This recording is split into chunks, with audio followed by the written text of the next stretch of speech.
Hello and welcome to Quarterlight. Excuse me. Today we're going to look at another of my favourite cars, the Renault 6. Now the Renault 6 was first introduced in 1968 at the Paris Motor Show and was built in France all the way till 1980. Although in some other markets it was still being built to 1986. Now, the Renault 6 was really there to be a more upmarket version of the Renault 4 to compete against cars such as the Citroën Ami 6 and I suppose to a certain degree another competitor to the Citroën Diane. It was still using the Renault 4 platform, it was still using that tiny 845cc engine and it had a larger hatchback body on there. And that's one of the reasons why it was initially criticised for the first couple of years. That heavier body on the same Renault 4 platform and engine meant it was a pretty slow vehicle and the fuel economy suffered as well. In some ways it wasn't really worth it. The solution came in the 1970 Paris Motor Show when they unveiled the Renault 6 with a new 1.1 litre engine that came out of the Renault 8. Today's brochure is from 1970, so it is showing that new improved Renault 6 with the 1.1 litre engine in it. They did also improve the cooling system on it, and you can see this by this lower grille beneath the main grille where the number plate used to be on the smaller engine models. But anyway, let's have a look at this brochure and see what we can see about this new and improved Renault 6. So we can see straight away as we open the front cover that larger body, much larger than the Renault 4, and at the time it was a bit more of a modern design. Now it's talking on here that it's going to be showing two models, although this first page is the larger engine model. So the two models it's going to look at, firstly is the Renault 6 1100, which we've talked about, that new model for 1970, which was that huge model. It is actually 1108cc, it says here. And it's referring to the Renault 6. Excuse me, I need a cup of tea today, I think. But it's talking about the Renault 6 1100 TL. That's the larger engine model, or as it says here, Turisme Luxe. The later section refers to Renault 6, the 850 with that 845cc engine, and it's going to kind of like compare the two in the specifications page on the back. Now, apart from it having a new cooling system and also a larger engine, there were further improvements that we'll have a look at when we go through the brochure. So let's turn the page now.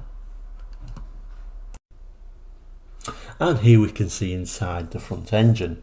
So we've got slightly higher equipment levels on this larger engine car.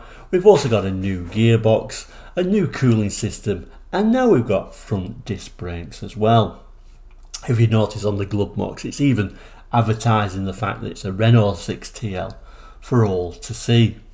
But as you can see, it's still using that sort of umbrella style gear lever that comes out of the dashboard, and that continues over the engine as well. And it's kind of like the same sort of thing, like I said, the Renault 4 was using. The Citroën 2CVs had a similar style, or the Citroën 2CV was a little bit more direct. I think this one had a very long linkage, like I said, that went always to the front of the engine.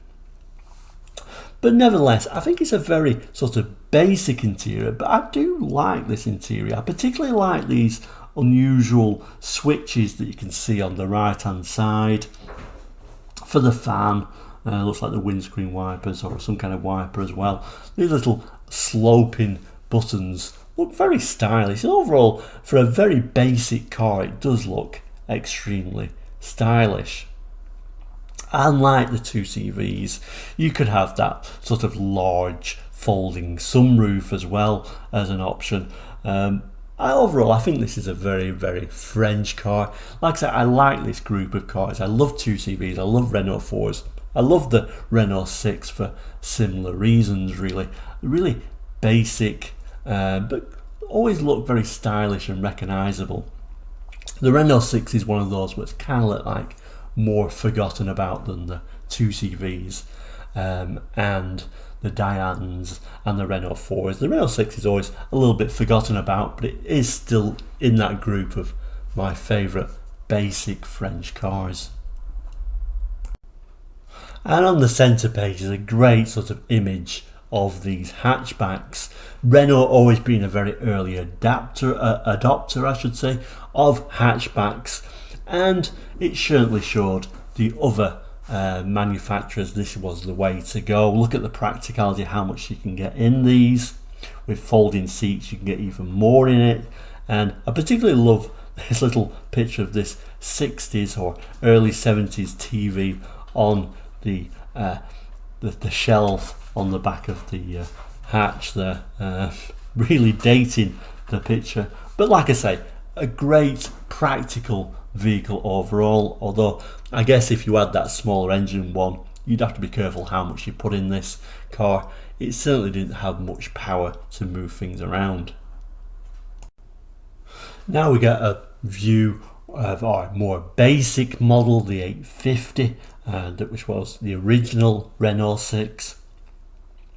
And initially it looks very similar, of course. Really it's that engine that's the main difference, but one way to spot the smaller engine model, if you look at the wheels, they don't have them holes in or them vents. They're more of a solid steel wheel, because of course the Renault 1100 TL had them new front disc brakes, so they needed a bit more ventilation. These are just a solid steel wheel, so a great way to identify this smaller model. And you can also see on this one, it's also showing wood on the interior of this particular model. And when you have a look on the inside, you can see these seats have a lot more lower market covering on them. They do look a lot more basic in this basic black colour, and you can see on the left hand side, as standard on this particular model, it came with just a bench seat, although you could option it up to having individual seats if you wanted to, as you can see on the right. Although to be honest with you, I think I prefer this big bench seat on there. Certainly improving the amount of room you've got inside the car, and I would imagine there wouldn't be as many with this bench seat. I would imagine a lot of people would option for them twin front seats, but really showing like a poverty spec version with that front bench seat. And I quite like poverty spec version, so I probably would have opted for this bench seat. And I suppose that bench seat would have been perfect with this gear lever that comes out of the dashboard that you can see on the top left hand picture, because that leaves a completely flat floor, which kind of like leads itself very well to a bench seat layout. On the second half of the page here you can see all the specifications, and it's comparing the 850 with the 1100 there. Like I say, different transmissions, different brakes on each model, and it also gives you a little bit of the equipment levels on there.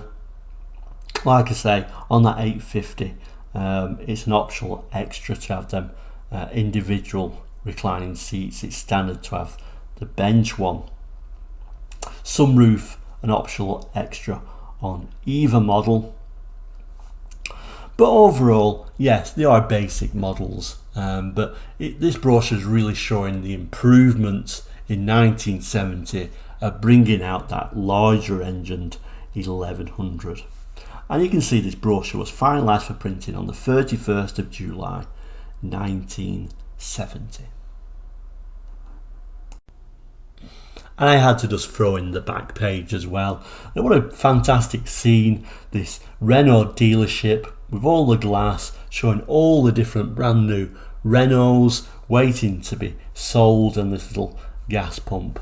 How I would have loved to have gone back in time and walked through that particular dealership and picked up a brochure like this one from 1970.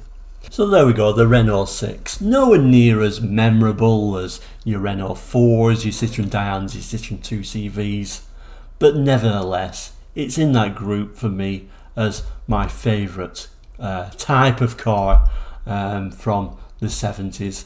A real basic French car, no nonsense, just there to be cheap and get the job done. I really like the Renault 6 for that. Even though it adds a little bit more upmarket, it's still a very basic car. Thank you once again for watching Quarterlight. I do appreciate your time. So if you could please like and subscribe and comment if you or your family had a Renault 6. They're always very interesting to read, and I will of course respond to everyone. But for now, we'll say take care and goodbye.